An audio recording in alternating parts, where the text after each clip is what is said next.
está fazendo esse evento num momento antes em que a maior parte do Brasil vai conhecer o Renan. Como os veículos todos estão putos porque Lula e Flávio não vão aos debates, eles vão dar uma cobertura maior do que a comum para aqueles que forem. De longe, assim, o desempenho do Renan vai ser o melhor de todos.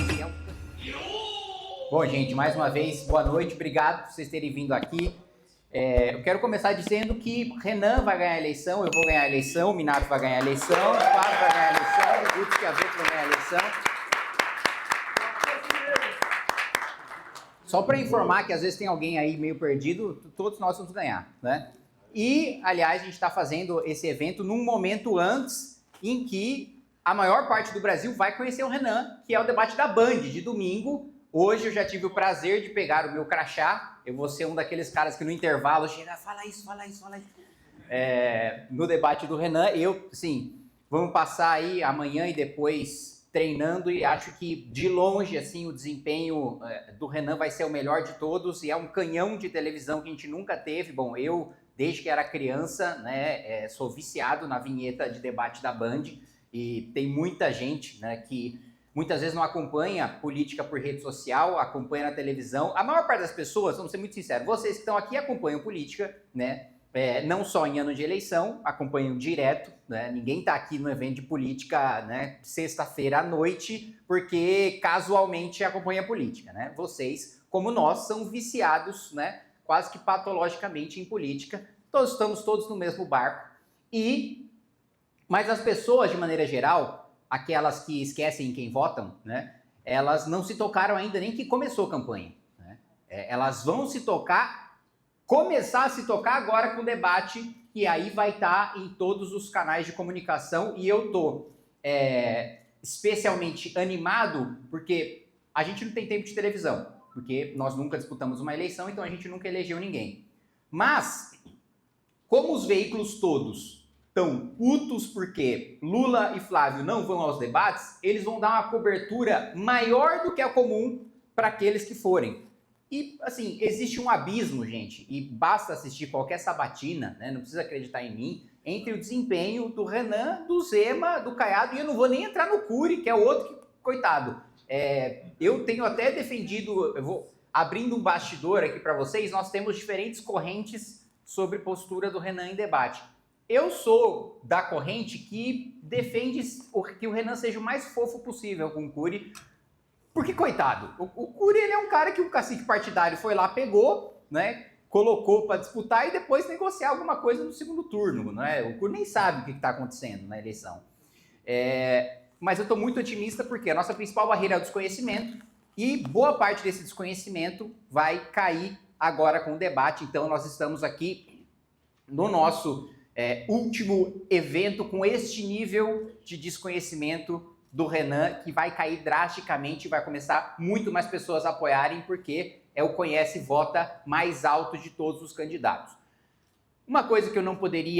Duas coisas que eu não posso deixar de falar aqui para vocês, recentes que aconteceram. Primeiro, não sei se vocês viram a operação que teve para ir atrás do jornalista que fez uma matéria sobre o Flávio Dino, né? Uma operação que teve para quebrar sigilo da fonte, né? Uma das coisas mais sagradas, não sei se tem algum jornalista aqui, mas uma das coisas mais sagradas que você tem para o jornalismo é você não precisar falar para um juiz, para um policial, para um promotor ou para um político quem é a sua fonte, mesmo porque, imagina, se o jornalista tivesse que abrir, a Malu Gaspar tivesse que falar quem é que deu acesso ao contrato da esposa do Alexandre de Moraes, né? No outro dia, a fonte ia estar presa, né? Então, obviamente, e a Malu Gaspar estaria presa junto. Então, obviamente, uma proteção para você poder fazer matéria contra poderosos. E no caso, o Flávio Dino estava usando o carro do Tribunal de Justiça do Maranhão para ir para a praia, né?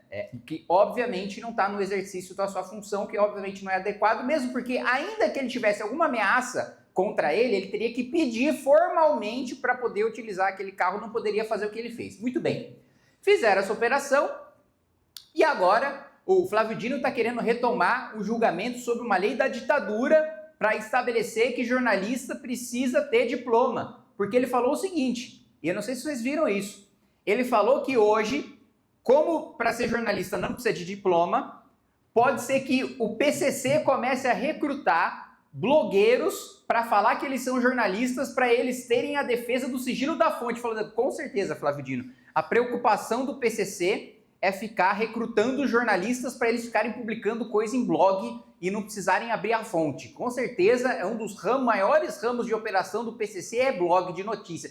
É uma coisa ridícula, né? Felizmente, parece que ele e o Alexandre de Moraes estão isolados nisso. Mas só de cogitarem um negócio desse... E outra coisa, né? Cá entre nós.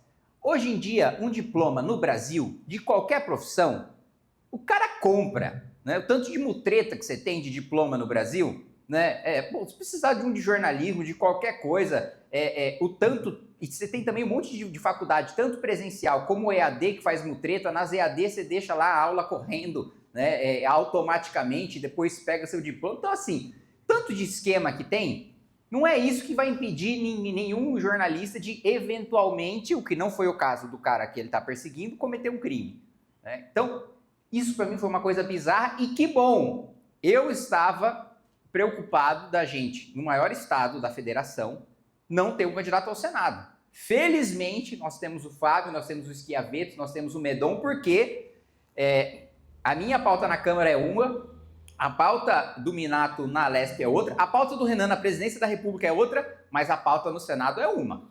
É Supremo, Fábio. Eu não sei se você já, né, escondeu a sua família, já se protegeu aí, mas assim, pauta do Senado é Supremo Tribunal Federal. Bom, porque não dá nesse nível de loucura que a gente está vivendo.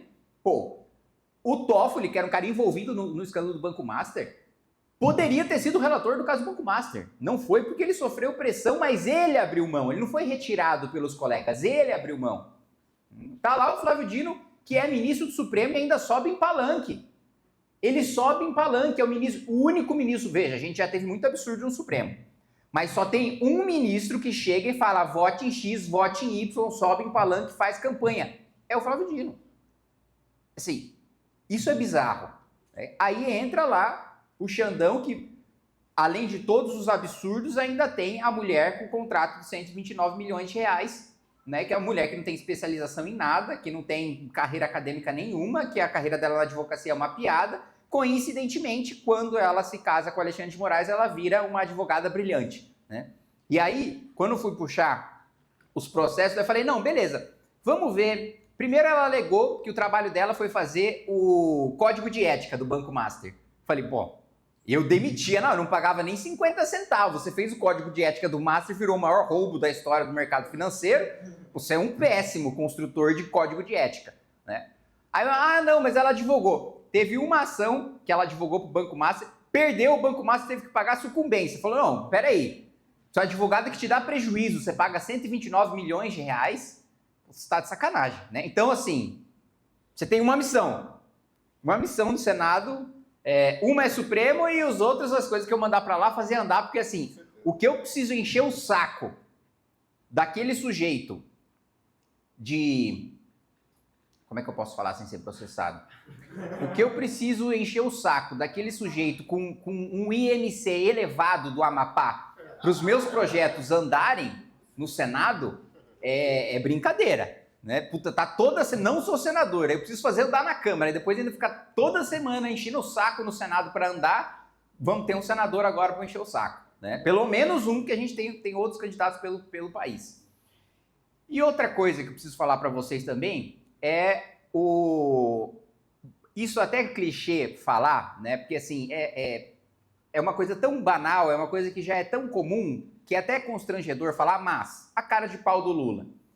A última que eu vi foi dele, o Minato viu também, dele falando, o povo vai voltar a comer picanha, só que não daquela maneira como ele sempre falou. Não satisfeito em falar no seu quarto mandato, ele falou dando risada. Ele já sabe que ele é um picareta e ele não faz mais questão de esconder. Ele já transparece que é um picareta. Olha, eu costumo ser irônico, sarcástico e transparecer meus sorrisos de ironia e de sarcasmo. Agora, quando eu estou falando de uma proposta minha, estou falando com convicção, estou falando com seriedade, porque é uma proposta que eu quero que avance. Eu não vou falar, tipo, o aumento de pena, né, Otávio? Não, isso não existe. Agora, ele não. Ele vai lá, eu tô prometendo picanha, você acredita? De novo. Os caras, faz 20 anos que eu prometo. Não é possível. Que ele, o cara vai voltar a tomar café da manhã, almoço e janta, meu mandato vai ter sido bem sucedido. Pô, faz 20 anos que seu mandato não é bem sucedido, você está querendo mais um. Então, assim, gente, eu, pessoalmente, eu estou muito otimista, tá? Campanha, né, eu não vou... A maior parte, pelo menos todos os políticos do Centrão que eu conheço, ficam fingindo na época da campanha que campanha é uma coisa mó legal, mó divertida. Ah, tô com o povo aqui. Gente, campanha é um negócio estressante, é um negócio cansativo, é um negócio desgastante, né?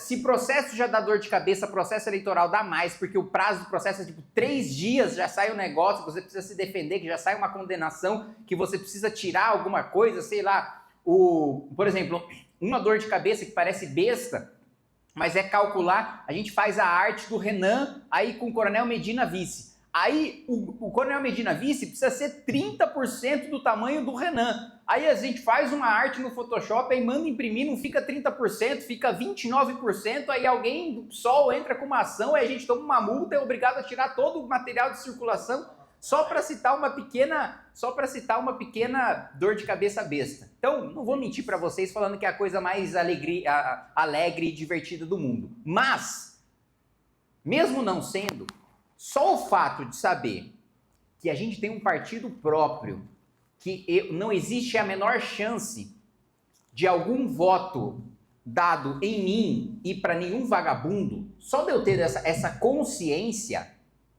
votou em mim, sobrou, vai para Ana, vai para o Guto, vai para Lude, vai para outro que eu sei que é correto, que é decente. Não tenho mais preocupação nenhuma. Montar chapa é uma dor de cabeça? É uma dor de cabeça, mas eu tenho a alegria de saber que não tem nenhuma... Ainda bem que eu não tive mais votos na última eleição. Que meus votos na última eleição foi quase que cravado para eu fazer a minha cadeira. Não ajudei ninguém. Inclusive, tinha candidatos de direita que faziam propaganda contra mim. Por quê? Na minha chapa estava o Kid Bengala, que era candidato a deputado federal. Então, qual que era o argumento deles? Não vote no Kim, porque o Kim tem muitos votos, você vota no Kim, entra o Kid Bengala atrás. Primeiro eu falo, não vai entrar nenhum Kid Bengala atrás. A chapa 880, né? Agora, gente, não tem Kid Bengala na chapa. Não tem nenhuma preocupação, né? Pô, tá... Não, o Guto é o Pelezinho, ele não é o Kid Bengala. Não vai entrar o grosso agora. Agora é 100% de gente alinhada e eu tenho certeza que a gente vai eleger uma bancada grande. Vindo no carro aqui, tava dando entrevista pro Globo, deles falando: ah, mas e aí, vocês acham que vocês vão fazer 2, 3? Eu falei: você tá de brincadeira, né? Falei: na pior das hipóteses, a gente vai fazer dezenas. Nós estamos no nosso melhor momento. 2022, que a gente foi linchado, hoje a gente aparece no Jornal Nacional, aparece o Renan destruindo barricadas de facção. Em 2022 estava aparecendo o áudio do Arthur. Sim, nós tivemos um salto qualitativo gigantesco, né? Assim, agora a imprensa está sendo obrigada a nos levar a sério. Depois que a gente fez a nossa convenção, e a nossa convenção foi maior do que dos governadores, aí a imprensa se tocou, falou: opa, a relevância menor que eu estava dando para o Renan estava errado. Eu devia cobrir melhor, eu devia levar mais a sério. Agora, repara, o analista político mais pessimista sobre nós, o cara mais ácido que vocês vão encontrar sobre a gente vai ser: esses caras não ganham agora, mas 2030 eles são fortes candidatos. Esse é o cara com a pior avaliação nossa. Quando a gente começou a campanha, primeiro, ninguém nem comentava, porque ninguém nem sabia o que era partido missão, ninguém nem sabia quem era o Renan. O Renan começou com menos de...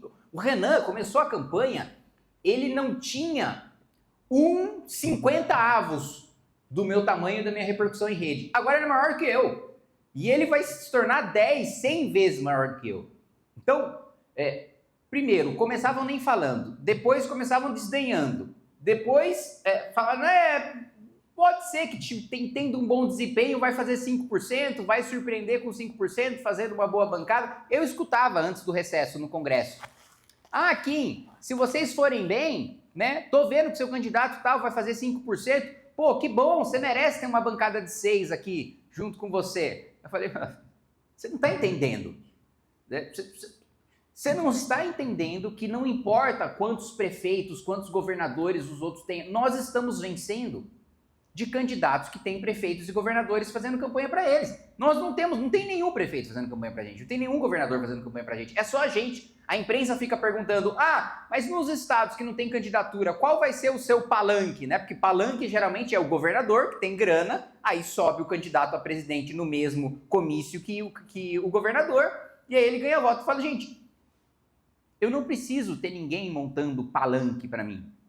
Eu vou no estado, eu faço campanha no estado, a população do estado vota em mim. Então, eu estou extremamente otimista. Nós temos um partido, nós temos candidatura ao Senado, nós temos 9 candidaturas ao governo. O nosso candidato do Maranhão, sempre foi um militante de bastidor, sempre foi um cara que ajudou sem ser porta-voz. Chegou no primeiro debate dele, salvo engano, era o debate da Band, arregaçou.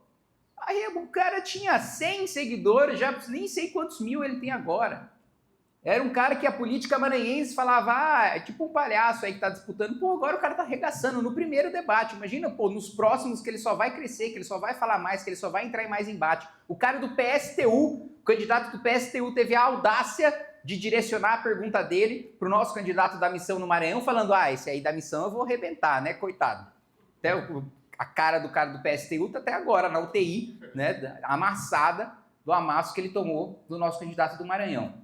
Então, nós temos candidatos para tudo. O nosso candidato vai dar um baita... O Renan, outra coisa de bastidor aqui para vocês, ele não gosta que eu fale e que ninguém fale o que eu vou falar. Que ele vai ter um baita desempenho no debate e que a partir do debate ele vai ter uma curva de crescimento. E eu explico por que ele não gosta. Eu entendo ele.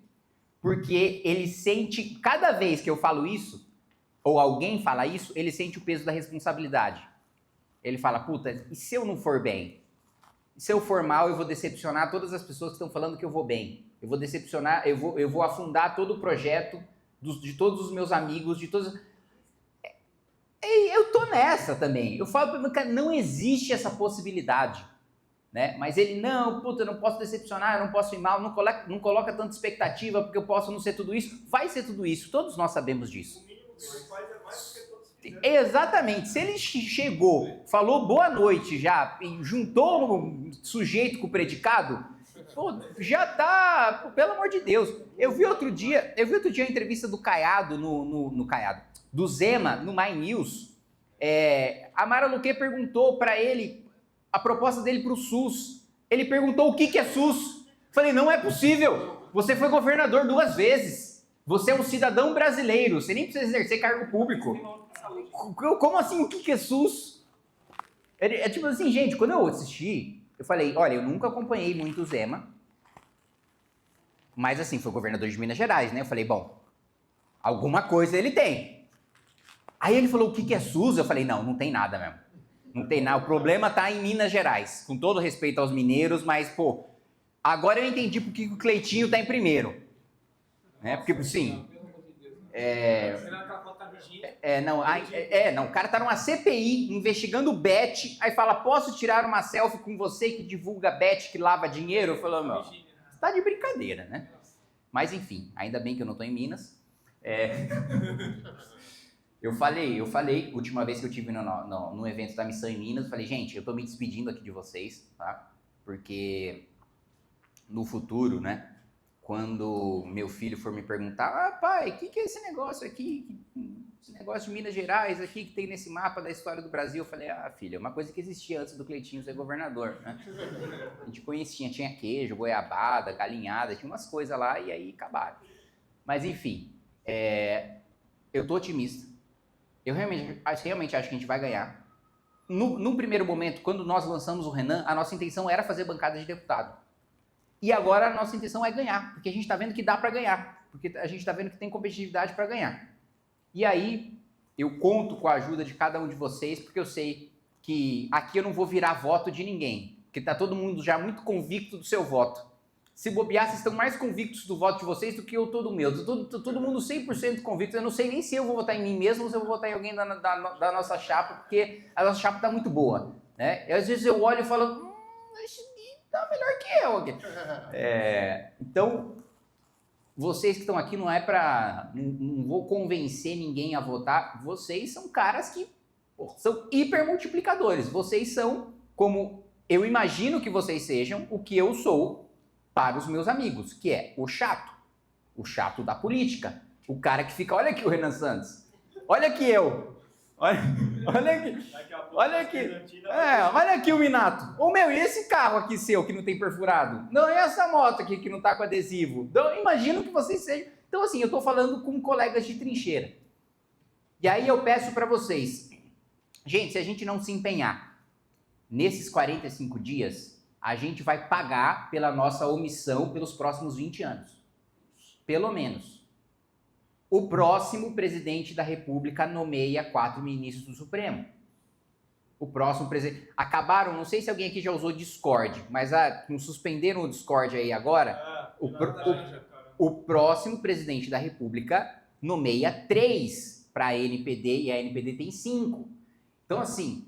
E isso, eu tô falando, isso se repete no STJ, isso se repete no TST, isso se repete no STM, isso se repete na CVM, isso se repete na Anatel, isso se repete o próximo presidente vai ter caneta para indicar muita gente em agência reguladora que vai definir a nossa vida pelos próximos 20 anos, em tribunal superior que vai definir a nossa vida pelos próximos 20 anos. Então, se a gente não se empenhar o máximo, e eu tô me empenhando o máximo porque eu não vou mudar de país, porque eu sei que quanto o país sofrer, eu vou sofrer junto, mesmo porque eu tenho uma dificuldade de dissociar o meu humor do desempenho do país, então vocês devem imaginar que o meu humor geralmente não é grandes coisas, então preciso me empenhar o máximo porque eu sei que é aqui que eu vou ficar, que é aqui que eu vou formar minha família, que é aqui que minhas irmãs estão, que é aqui que minha família está, que é aqui que todo mundo vai ficar e que, enfim, é aqui que eu vou nascer, é aqui que eu vou morrer. Então, eu não quero passar os próximos 20 anos refém de gente canalha, de gente incompetente, de gente que não lê o que vota, de gente que loteia ministério para pessoas incapazes e que não tem agenda, né? Então,